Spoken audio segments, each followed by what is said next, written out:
Swerve Strickland is one of the fastest rising wrestlers in AEW history. From technical masterpieces and unparalleled character development to 5-star main events and ridiculously violent death matches. Hi, I'm All Vibes Wrestling, and today we will be analysing how Swerve has climbed his way to the top, made AEW his house, and why I believe he is the best wrestler in the world today.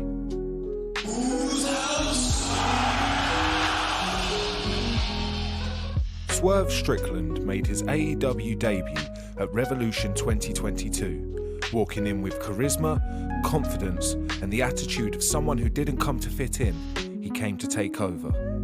Signing his contract to a live thunderous ovation, Swerve was here. He had the skill, he had the look, but more importantly, he had something to prove. AEW understood what they had with Swerve, and they gave him time. They didn't just shoot him straight to the main event. They let Swerve build his empire, brick by brick.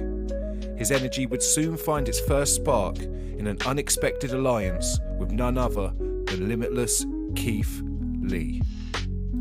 Swerve formed an unlikely duo with Keith Lee, creating one of AEW's most popular teams, Swerve In Our Glory. Keith was the calm powerhouse. Swerve was the calculating technician with a sinister edge. Their chemistry was undeniable. Their matches were fast, physical, thrilling, and at Fyter Fest 2022, they won the AEW World Tag Team titles in a triple threat classic. The match was fast-paced, hard-hitting, and really showed the versatility of their combined movesets, showing the world that they weren't just a side story, but they were the tag division. But as the victories piled up, so did the tension. While Lee fought with honour, Swerve danced with the devil, using shortcuts and low blows to steal wins. Swerve would do anything to succeed, and Keith Lee couldn't stand it. It was a slow-burning collapse, with subtle glances, uneasy interviews, and missed tags, painting a clear picture. They didn't trust each other anymore. The breaking point came when Swerve, frustrated by Lee's reluctance to do what it takes, turned on him. He didn't just walk away, he maimed his partner, brutalising Lee with a cinder block in a shocking betrayal that closed the chapter with blood and cemented Swerve's descent into villainy. It wasn't just a breakup, it was the beginning of Swerve's descent into obsession. Fast forward, Swerve and the Mogul Embassy are running riot in AEW. This would eventually lead to a feud with Darby Allin. Swerve and his new gang and attitude decide to break into somebody's home, a friend of Darby Allin, fellow wrestler Nick Wayne. Swerve brutalised the young wrestler in a shocking fashion. This would eventually lead to a match at All In, Swerve and AR Fox versus Sting and Darby Allin.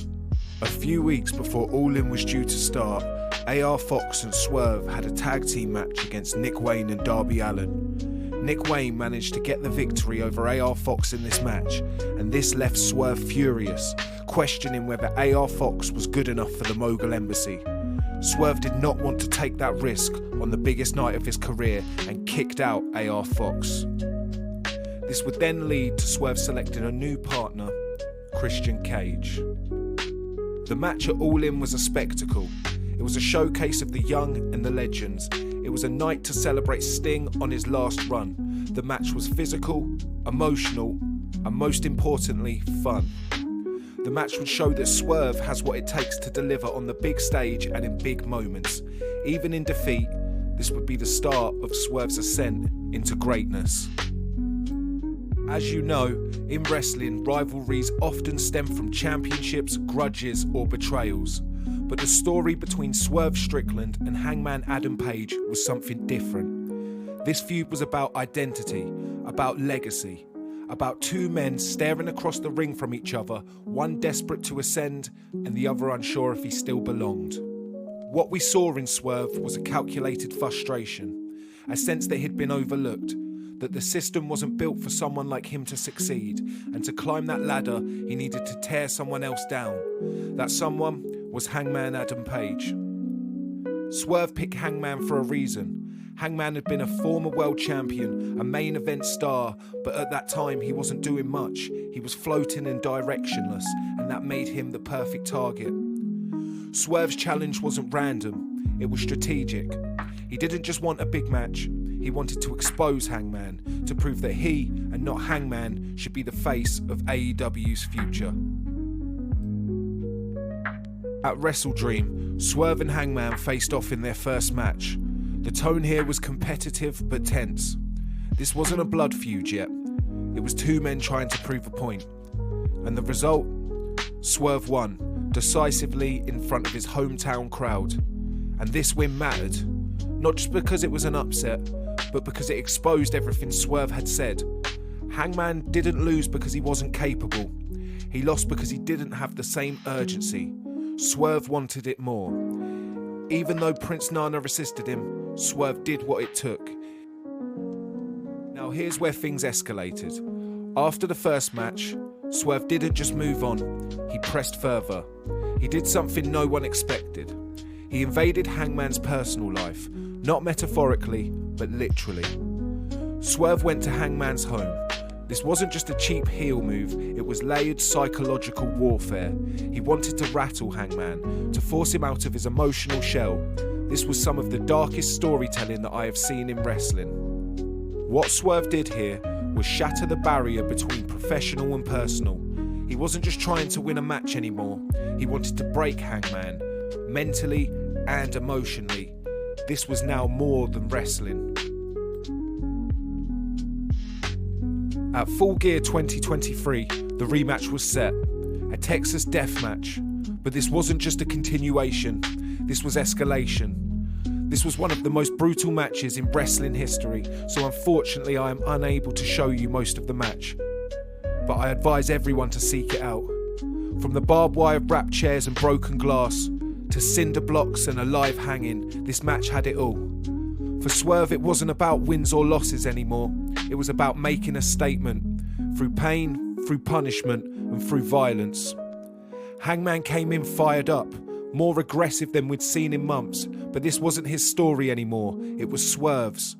Swerve took everything, every chair shot, every cut, every drop of blood, and just kept going. And this all changed when in a shocking moment, Hangman drank Swerve's blood. This changed something in Swerve. He no longer was just surviving the chaos, he became it. Hangman fought with everything he had, but it still wasn't enough. Not because he wasn't violent, but because Swerve wouldn't break. After an insanely brutal back and forth, and with the help of Brian Cage and again Prince Nana, Swerve managed to pick up the victory. The ending was poetic violence. Swerve hung the Hangman, winning the match before collapsing in a pool of his own blood. That night, Swerve Strickland didn't just win. He crossed a line and never looked back. Swerve Strickland's journey through AEW's first ever Continental Classic tournament was a masterclass in determination and resilience. He finished joint top of the gold block with 12 points, proving he belonged among the company's elite. This was Swerve's shot at making it to the final. In a brutal triple threat semi-final match, Swerve faced Jon Moxley and Jay White. The match pushed Swerve to his limits, and though he fought fiercely, it was Moxley that advanced, ending Swerve's tournament run.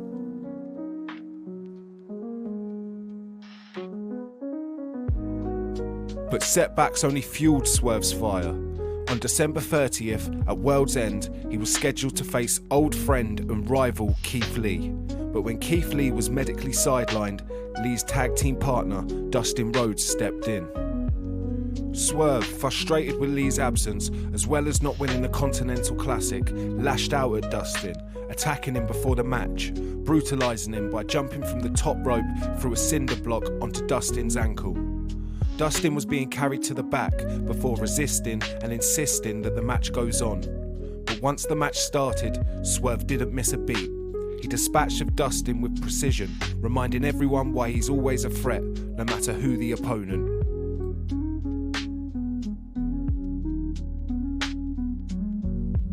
Fast forward to February 7th, 2024, and Swerve had stepped into the ring with none other than Adam Page. Stakes were sky high, and the winner would earn a shot at Samoa Joe's AEW World Championship at Revolution. Swerve had turned a corner. With his eye focused on the AEW World Championship, he asked Prince Nana not to interfere in the match, as he wanted to prove that he could beat Hangman clean with no help. Swerve was a new man in this match. It was a relentless 30 minutes of back and forth action, with neither man willing to give an inch. They knew everything about each other, and you could tell in the way that they wrestled each other. With Swerve hitting a dead eye through a table, this match was incredible, and I advise everybody to check out the full match. Just as Swerve was about to pick up the victory though, the time limit expired as the crowd booed thunderously. Swerve grabbed the microphone and begged Hangman to agree to another 5 minutes. He knows this was supposed to be his moment, but Hangman laughs this off and declines before leaving the ring. Just as Hangman is leaving, Tony Schiavone gets a message in his ear. The big boss Tony Khan has made the decision to make it a triple threat match for the AEW World Championship at Revolution 2024. At Revolution 2024, the championship match was set, a triple threat between Samoa Joe, Hangman Adam Page and Swerve Strickland. This wasn't just a fight for a title, it was a collision of past wars and future legacies. As the match started, chaos reigned.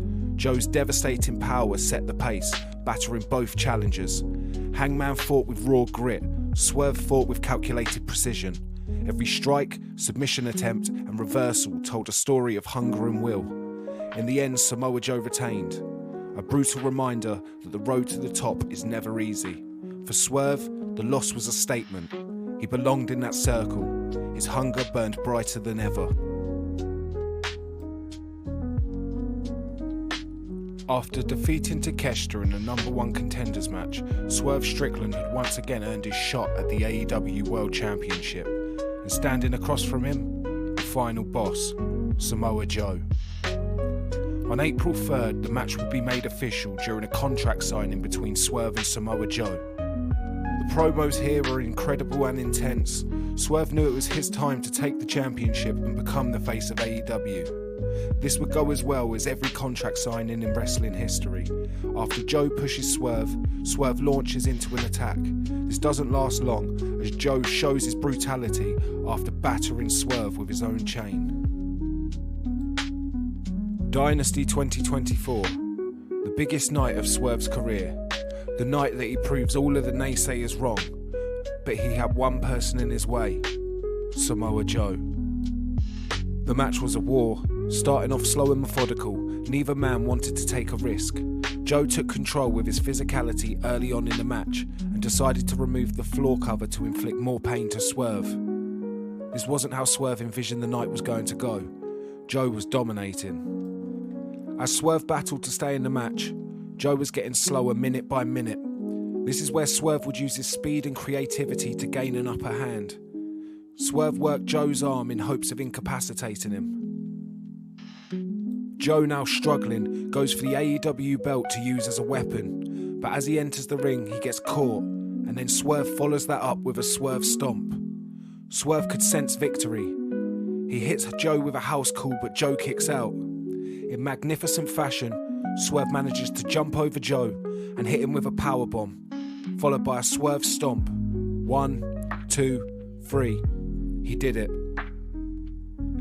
This was Joe's brutality versus Swerve's precision. Swerve fought like his life was on the line, and he etched his name into history. The first ever African-American AEW World Champion. It was vindication, representation, but most of all it was evolution. Swerve had become the face of AEW. It was emotional, it was deserved, it was historic. Not just because he won, but because of how he won. After everything, the tag teams, the feud with Hangman, the doubt in himself, Swerve always remained sharp, focused and relentless. This wasn't luck, this was destiny fulfilled, and he carried that weight with pride. When you are the champion, there is always a target on your back, but Swerve embraced this. On the first collision since becoming champion, Swerve gave his first speech. Instead of gloating and celebrating, Swerve issued an open challenge for the AEW Championship. This was answered by none other than Claudio Castagnoli. There couldn't have been a more perfect first opponent for Swerve to defend his title against, Claudio Castagnoli. This match was excellent in every sense of the word. This match could have main evented any pay-per-view. It was brilliant, creative, and a fantastic way to start the title reign. Swerve looked confident in this match, a man reborn since winning the championship. Christian Cage made a surprising return to AEW television. The Young Bucks announced Cage as Strickland's opponent for Double or Nothing, leading to a physical altercation where Cage attacked Strickland with a microphone and delivered a kill switch onto the AEW Championship belt. Christian's motivation was deeply personal. He referenced a past incident where Strickland had left Nick Wayne, a member of Cage's patriarchy faction, bloodied and beaten. This story intensified the rivalry, adding an emotional weight to their impending clash. Further complicating the matters, Swerve's own allies, the Mogul Embassy, turned against him in a confrontation with the patriarchy. This betrayal left Swerve isolated as he was assaulted by all the members of the gang, leaving him left through a table, there motionless, as Cage and the patriarchy laughed on.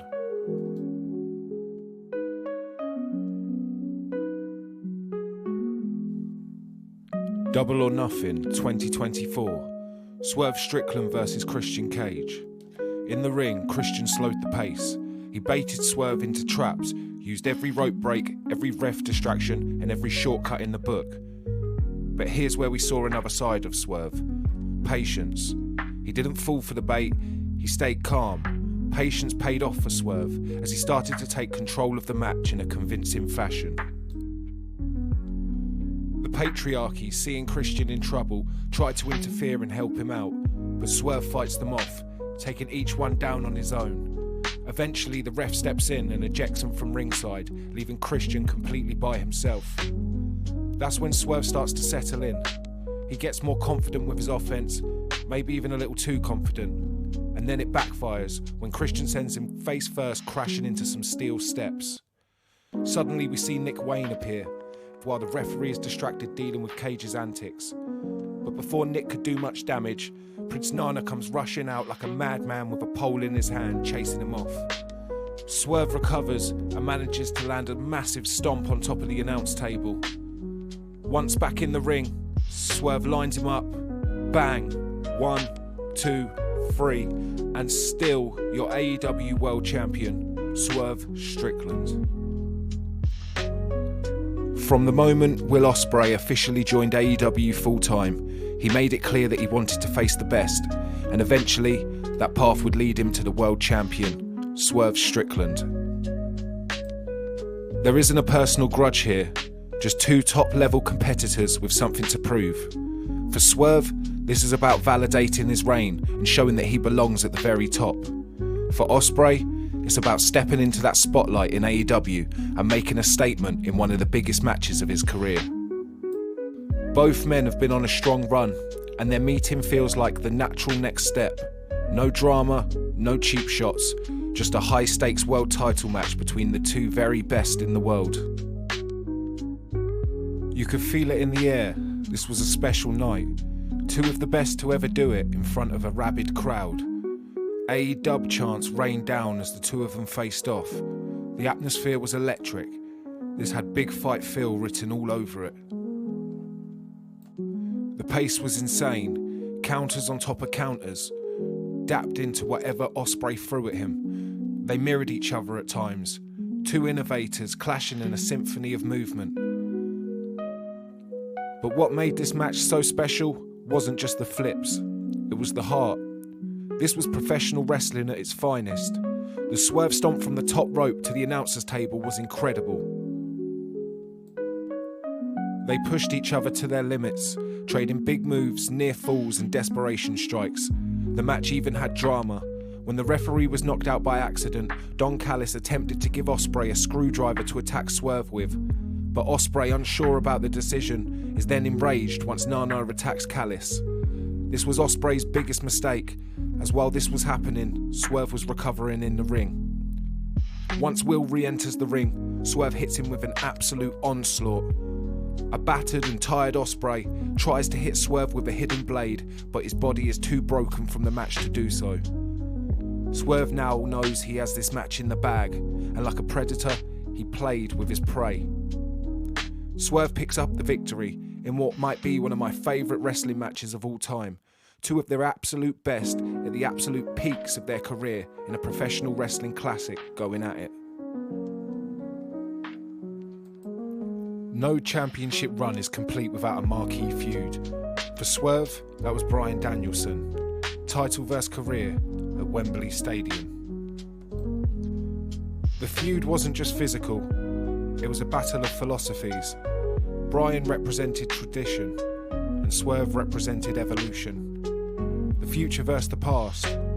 Bryan is a legend, a technical wizard, a fan favourite, and Swerve was the perfect foil, arrogant, unpredictable, and dangerous. Their match was a masterpiece of psychology, blending hard-hitting strikes, emotional storytelling, and technical feats. Swerve taps back into a darker side of himself, telling Prince Nana to bring a ring bell. He uses it to drive Danielson down with a brutal move right on top of it, splitting him open. With blood dripping, Swerve drags Bryan in front of his family and stomps him out. No hesitation, just cold, calculated violence. From there, Swerve controls the pace.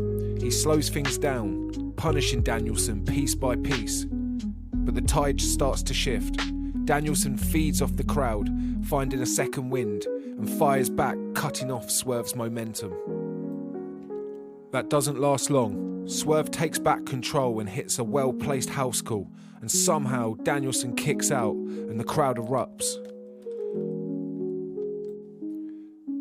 Swerve starts laying into him with hard kicks, but instead of staying down, it just seems to awaken Danielson. A fired up dragon pushes through the pain and throws everything he's got at the champ. But in true villain fashion, Swerve eats it. He plants Danielson with a stomp and then hits the JML driver. 1, 2, Danielson kicks out.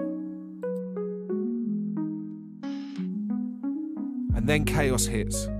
Hangman Page jumps the barricade, wild and unhinged, trying to cost Swerve the match. Security swarms in and stops him before he can reach the ring, but the distraction was enough. When Swerve turns back around, Danielson's already up and he nails him. Another near fall, somehow Swerve kicks out again. Now it's just two warriors trading everything they have in front of a massive crowd at Wembley. Finally, Danielson digs deep, lands strike after strike, hitting Swerve with a knee and then locks in a submission. And finally, Swerve taps, for the first time in his career. This wasn't Swerve's night, this was Bryan Danielson's moment. And as Danielson celebrates with his family, Swerve sits outside the ring, staring to the abyss, left with the loss of his title and the looming shadow of Hangman Page. After Wembley, Swerve wasn't the same. Losing the AEW World Championship hurt, but what stung even more was how it happened. He had Bryan Danielson beat, and he was seconds away from keeping his crown until Hangman showed up. Not to fight, just to distract, and that was all it took.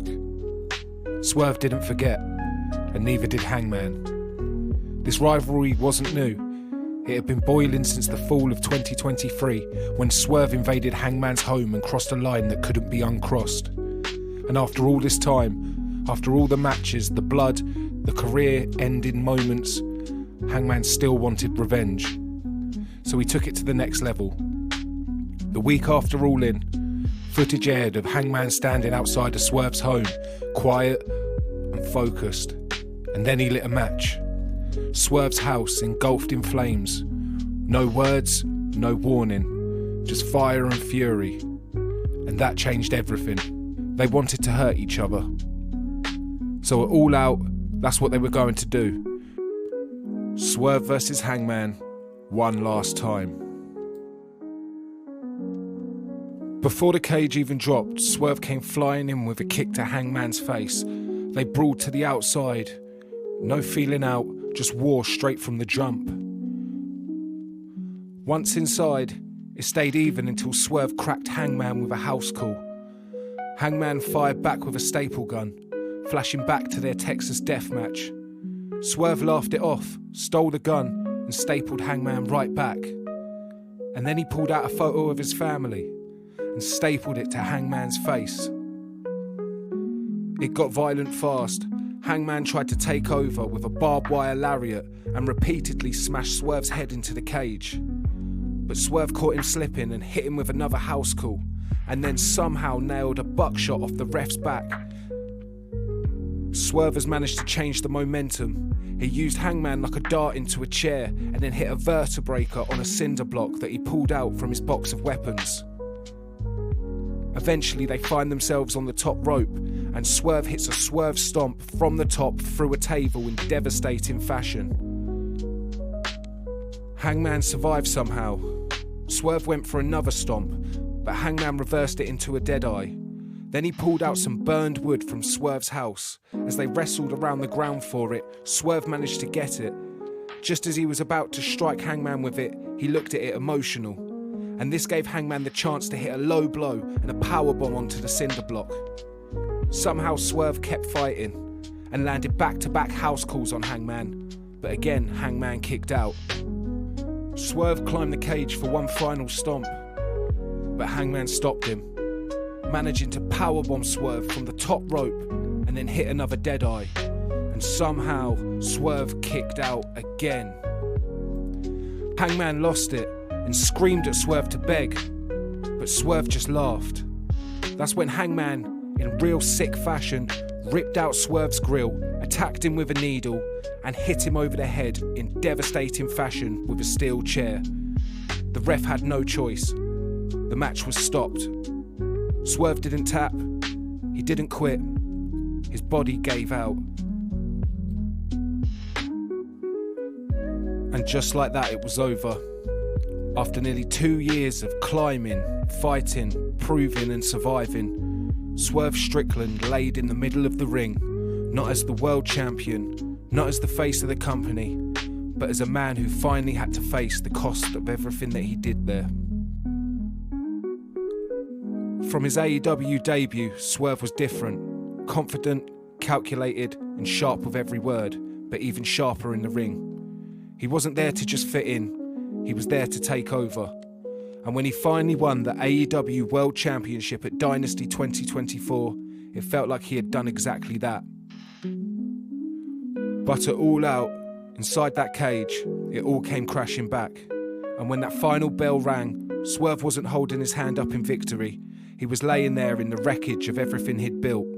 And for the first time in his AEW career, Swerve Strickland looked human.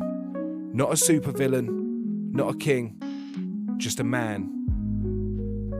In his short time in AEW, Swerve Strickland has already left a mark that cannot be erased.